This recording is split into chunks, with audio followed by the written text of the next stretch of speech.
بسم اللہ الرحمن الرحیم۔ دوستو، بہنوں، بھائیوں، السلام علیکم۔ آج ہم بیان کر رہے ہیں سورہ آل عمران کی تفسیر آیت نمبر 114 سے 116۔ 114 میں اللہ تعالیٰ فرماتا ہے، یہ اللہ پر اور آخرت کے دن پر ایمان رکھتے ہیں اور بھلائی کا حکم دیتے ہیں اور برائی سے منع کرتے ہیں اور نیک کاموں میں جلدی کرتے ہیں، اور یہ لوگ اللہ کے خاص بندوں میں سے ہیں۔ گزشتہ آیت اور اس آیت میں مجموعی طور پر ایمان والوں کے یہ اوصاف بیان کیا گیا ہے۔ رات کو عبادت میں قیام کرنا، نماز پڑھنا، رات کا ایک حصہ عبادت میں گزارنا، رات کے وقت قرآن کی تلاوت کرنا، اللہ تعالیٰ اور آخرت پر کامل ایمان رکھنا، نیکی کا حکم دینا، برائی سے منع کرنا، نیکیوں میں سبقت لے جانا، نیکی کو اختیار کرنا۔ ایک کامل ایمان والے کی بھی یہی اوصاف ہونے چاہیے۔ اللہ تعالیٰ ہمیں کامل میں داخل فرمائے۔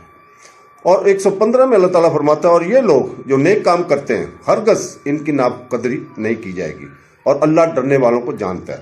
یہودیوں نے حضرت عبداللہ بن سلام رضی اللہ تعالیٰ عنہ اور ان کے ساتھیوں سے کہا تھا کہ تم دین اسلام قبول کر کے خسارے میں پڑے، تو اللہ تعالیٰ نے انہیں خبر دی کہ وہ تو بارگاہ الہی ذوالجلال میں بلند درجات کے مستحق ہوئے، اور وہ تو اپنی نیکیوں کی جزا پائیں گے، جبکہ یہودی کی گفتگو بے معنی ہے۔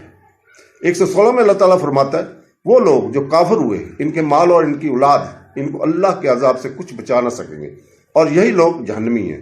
یہ ہمیشہ یہ آیت بنی قریظہ اور بنی نذیر جہنم میں رہیں گے کے بارے میں نازل ہوئی۔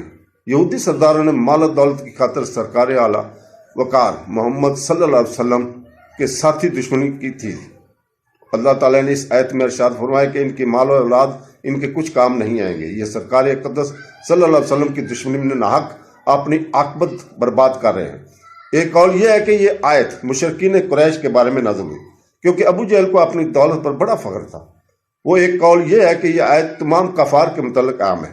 ان سب کو بتایا گیا کہ مال و اولاد میں سے کوئی بھی کام نہیں آئے گا اور عذاب الہی سے بچانے والا نہیں، صرف محمد صلی اللہ علیہ وسلم کے دامن سے وابستہ ہونا ہی نجات کا ذریعہ ہے۔ تو دوستو، اللہ تعالیٰ ہمیں قرآن پڑھنے، حدیث پڑھنے، سمجھنے اور اس پر عمل کرنے کی توفیق عطا فرمائے۔